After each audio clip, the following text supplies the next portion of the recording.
Hello friends, welcome to G K centre. दोस्तों, आज के इस वीडियो में हम लेकर आए हैं महाजनपद काल के 15 मोस्ट इम्पोर्टेंट क्वेश्चन को, जो अनेक प्रकार के एग्ज़ामों जैसे कि RRB, railway, NTPC, group D के एग्ज़ामों में इन क्वेश्चनों को बार बार दोहराए जाते हैं। और ये हमारा इस महाजनपद काल का ये हमारा दूसरा पार्ट है। और महाजनपद काल का समय माना जाता है 600 ईस्वी पूर्व से लेकर 325 ईस्वी पूर्व को महाजनपद काल माना जाता है। और ये हमारा पार्ट नंबर ये दूसरा है। और इसमें हम मोस्ट 15 क्वेश्चनों को देखेंगे जो अनेक प्रकार के एग्ज़ामों में लगातार पूछे जाते हैं। दोस्तों, आप हमारे चैनल पर नए हैं तो चैनल को सब्सक्राइब करके बेल की घंटी को दबा दें, ताकि ऐसे ही इंटरेस्टिंग और महत्वपूर्ण वीडियो आपको मिलती रहे। चलिए पहला क्वेश्चन देखते हैं।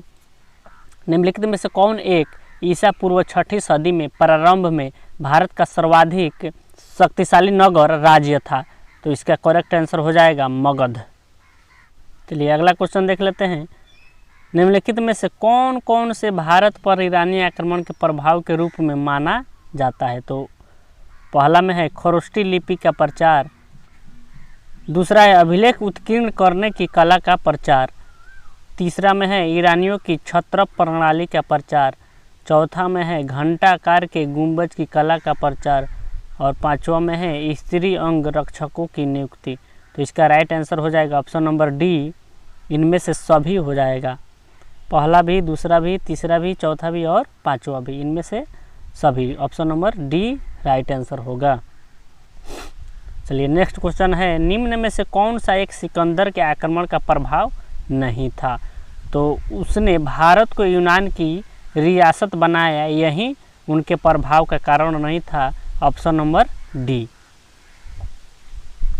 अगला क्वेश्चन, निम्नलिखित में से किस राज्य में गणतंत्रात्मक शासन व्यवस्था नहीं थी? तो मगध में गणतंत्रात्मक व्यवस्था नहीं थी। Option number D right answer हो। निम्नलिखित में से किसे सेनिया या नियमित और अस्थायी सेना रखने वाला कहा जाता था? तो ये बिंबिसार को कहा जाता था। Option number A. अगला क्वेश्चन है। निम्नलिखित में से किसे उग्रसेन या भयानक सेना का स्वामी कहा जाता था? तो महापद्म नंद को उग्रसेन कहा जाता था। Option number A correct answer हो जाएगा।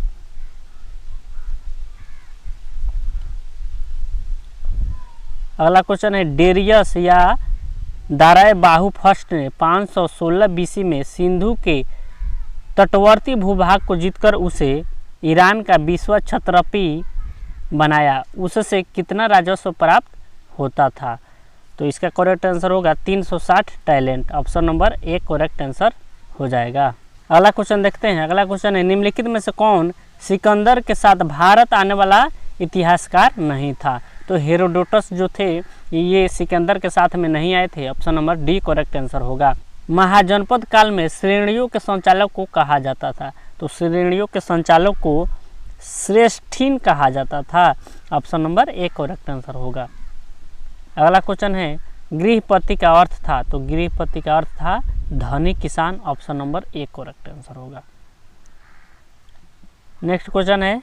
सूची को मिलान करना है। सूची 1 और सूची 2 को मिलान करना है। तो अष्टकुलक जो है ये परामर्शदायी संस्था थे, महामात्र उच्च कोटि के अधिकारी थे, बलि साधक किसानों से कर वसूलने वाला अधिकारी थे, और शैलिक या शुल्काध्यक्ष शिल्पियों व व्यापारियों से शुल्क या चुंगी वसूलने वाले अधिकारी थे। तो इसका correct answer option number A हो जाएगा।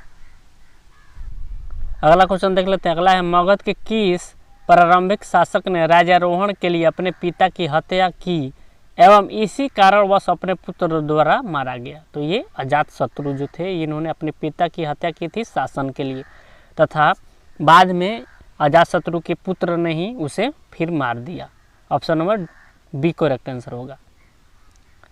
क्वेश्चन नंबर 53 है। विश्व का पहला गणतंत्र वैशाली में किसके द्वारा स्थापित किया गया? तो ये लिच्छवी द्वारा। Option number D correct answer होगा। लिच्छवियों ने विश्व में पहला गणतंत्र स्थापित किया था वैशाली में। अगला क्वेश्चन देखते हैं। अगला है सुमेलित करना है। तो इसमें है सूची 1 में है महाजनपद और सूची 2 में है राजधानी।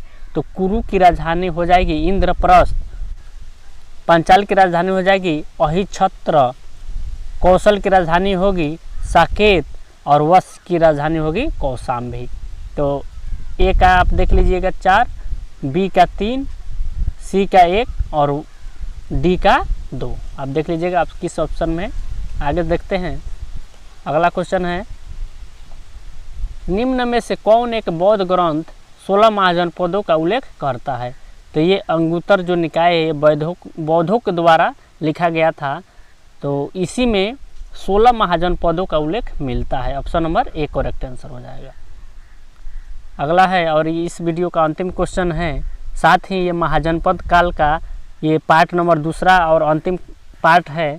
इसके बाद हम नए वीडियो लेकर आएंगे और नए टॉपिक में आएंगे और देख लेते हैं अंतिम क्वेश्चन। और इस क्वेश्चन को आप कमेंट बॉक्स में कमेंट करके बताएं कि इसका आंसर क्या होगा। और क्वेश्चन कह रहा है कि निम्नलिखित में से कौन एक मगध साम्राज्य की राजधानी नहीं रहा। तो ऑप्शन में दिया है ए में गिरिब्रज, बी में है राजगिरी, सी में है पाटलिपुत्र और डी में है कौशाम्बी। तो इस क्वेश्चन का आप कमेंट बॉक्स में कमेंट करके आंसर बताएं। तब तक मिलते हैं नए वीडियो में नए टॉपिक के साथ। जय हिंद, वंदे मातरम।